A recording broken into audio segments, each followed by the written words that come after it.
중세 여성들은 짐작하시겠지만 엄청난 노동을 했고 이에 반해 사회적 권리는 하나도 없었습니다. 물론 일반 남성들도 귀족이 아니라면 쉽지 않은 삶을 살았죠. 이들도 평생 일만 하며 살아가야 했습니다. 그러나 중세 여성은 일을 하면서도 죽을 때까지 평생 임산부로 살아야 했습니다. 저는 독일어 신문을 읽어준 남자 독신남입니다.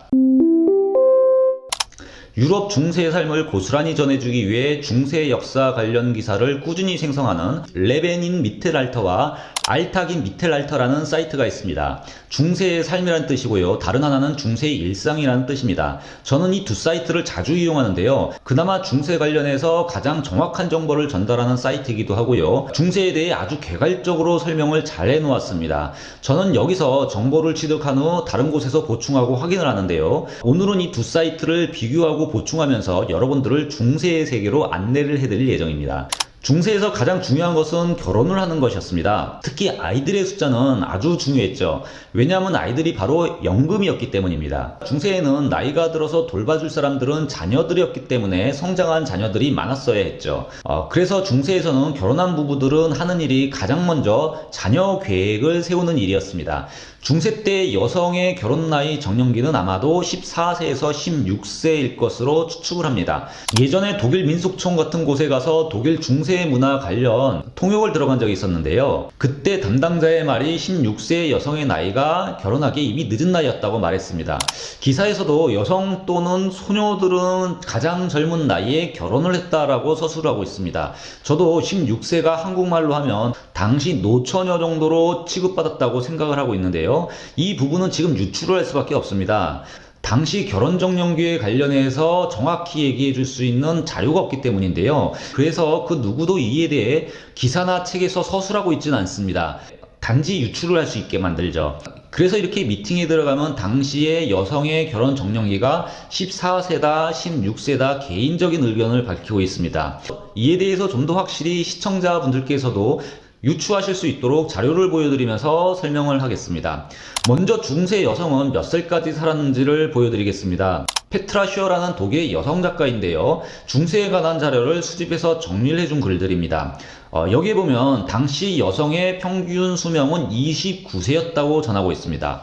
그러나 다른 글들을 보시면 당시 여성의 평균 수명이 24세에서 25세로 얘기를 하고 있죠. 물론 둘 다 추론이기에 정확하진 않지만 30세 미만으로는 일반적으로 생각을 해볼 수가 있습니다. 남성은 이에 반해 35세가 평균 수명이었다고 전합니다. 그런데 아이들이 태어나면 그때는 지금보다 더 많이 죽었고요. 위생이나 의학적인 면에서도 지금보다 수준이 많이 떨어졌을 겁니다. 그래서 실제 결혼한 여성, 즉 성인 여성은 아마도 40살까지 살았다고 대충 추측을 할 수가 있습니다. 왜 굳이 40세까지 밖에 못 살았다고 추론을 하는지 이 부분은 잠시 뒤에 설명을 드리도록 하겠습니다. 그런데 보통 건강한 여성은 12명 이상의 아이들을 낳는 것이 일반이었다고 말을 하는데요. 대단하죠. 예전에 우리도 많이 낳고 살긴 했는데 유럽은 집착을 했던 것 같습니다. 유럽이 왜 이 정도로 아이를 많이 낳는 것에 집착을 했는지 조금만 유럽 여행을 해보시면 아시게 되는데요. 유럽의 지형을 보시면요. 유럽은 일단 알프스산을 기점으로 북쪽으로는 모두 평야입니다. 정말 끝없이 달려도 평야지대죠. 오히려 북쪽으로 갈수록 지형이 낮아집니다. 그래서 중부 유럽은 남고 북저 형태를 띠고 있습니다. 라인강은 바로 남쪽에서 북쪽으로 흐르죠. 이 말은 전염병 확산이 아주 좋은 지형이라는 얘기입니다. 우리처럼 산이 있고 바다가 있어서 지역을 고립시키지는 않는 구조죠. 저희 역사에서 역병으로 전 인구의 얼마가 죽었더라 이런 기록은 본 적이 없습니다. 중세 유럽의 인구는 1300년까지 유럽의 인구가 급성장했는데요. 그래봤자 고작 7천만 정도였던 것으로 추측을 하고 있습니다. 이 넓은 땅의 인구가 폭발적으로 상승한 것이 7천만이었죠. 이는 바로 수시로 괴롭히는 전염병이 문제였던 겁니다. 그리고 그래프를 보시면 1340년대에 바로 하강하죠. 지금 그래프 하강폭을 보시면 거의 인구의 반이 사라졌습니다. 이렇게 패스트 등 전염병으로 인구수는 기하급수적으로 줄어듭니다. 그러니까 노후 대책이라는 가정 문화도 있지만 당시 중세 사회가 언제든지 사람들이 죽을 수 있었기 때문에 아이를 많이 낳도록 요구를 했다는 말이 됩니다.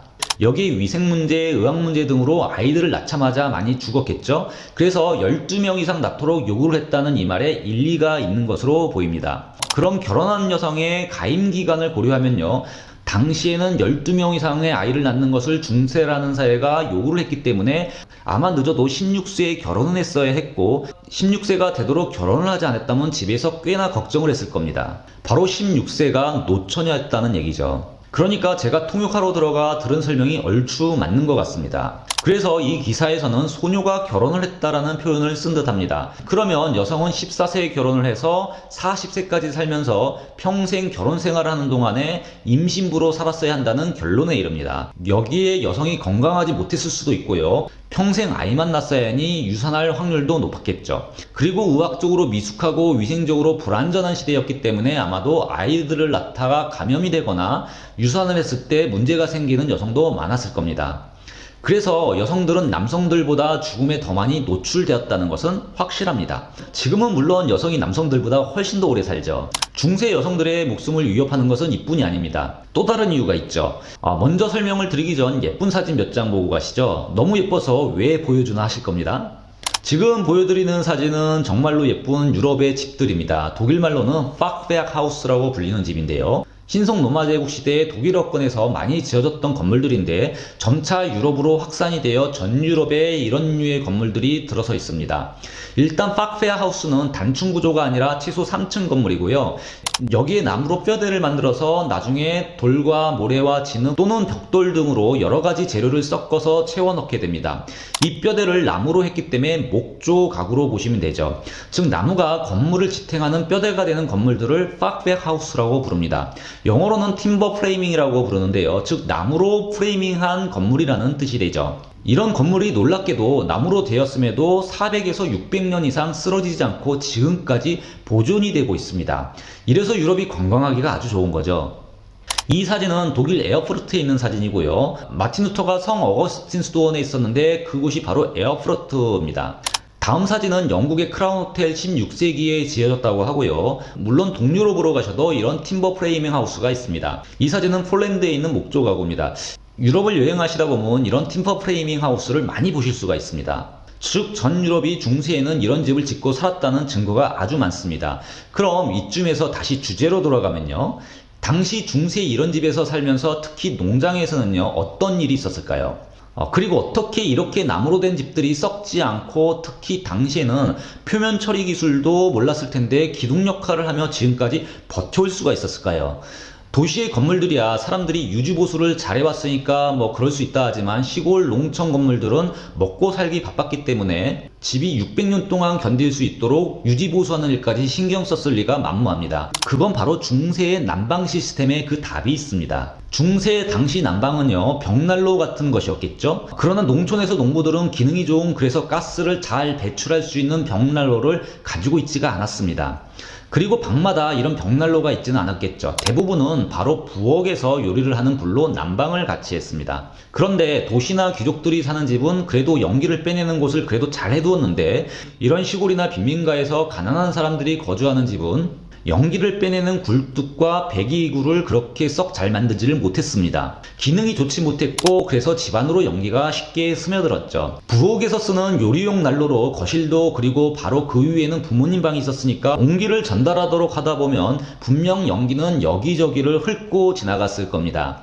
그리고 이 가스가 지나가며 집안의 목재들을 표면 처리하게 된 거죠. 그러면 남자도 여자도 다 똑같이 이 연기를 마셨느냐? 사람들이 잘 때 요리를 하지는 않죠. 당시 일이 많았기에 남자들은 밖에서 일을 했고 여성들은 집안에서 일을 했습니다. 그 말은 여성들은 이 가스에 더 많이 노출되었다는 겁니다. 즉 많은 여성들이 자신이 왜 죽는지도 모르고 아마 폐암으로 죽었을 가능성이 많습니다. 이런 거주 문화가 아마도 여성을 40세 이상 살게 하기는 어렵게 했을 것으로 추측하고 있습니다. 제가 앞부분 농촌의 여성들은 오래 살아야 평균 40세까지였을 것이라고 확정지었는데요. 그렇게 말한 이유가 바로 여기에 있습니다. 즉 이런저런 이유로 중세 여성들은 남성보다 수명이 짧았고요. 짧은 수명에도 아이들을 12명 정도 낳았기에 평생 임산부의 삶을 살았던 거죠. 물론 아시아와 비교해서 좋은 점도 있습니다. 남자아이를 못 낳거나 장애인을 낳아도 여성에 문제가 있다고 생각하지는 않았죠. 조금 전달하기 민망한데 당시 중세 사람들은 성관계를 맺을 때 남녀 기분이 좋은 상태에서 오르가니즘을 동시에 느끼면 똑똑하고 강인한 남자가 나온다고 생각을 했습니다. 남자만 오르가니즘을 느끼면 그리 똑똑하지 못한 남자아이가 출생한다고 믿었죠. 그리고 남자가 기분이 안 좋았을 때 관계를 맺어 둘 다 오르가니즘을 느끼면 여자아이가 태어났고, 남녀 둘 다 성관계가 그렇게 좋지 않았으면 장애인이나 정상적이지 못한 아이가 태어난다고 생각을 했습니다. 뭐 이런 식이었죠. 유럽은 이렇게 비과학적인 나라였던 겁니다. 지금까지 독일어 신문을 읽어준 남자 독신남이었습니다.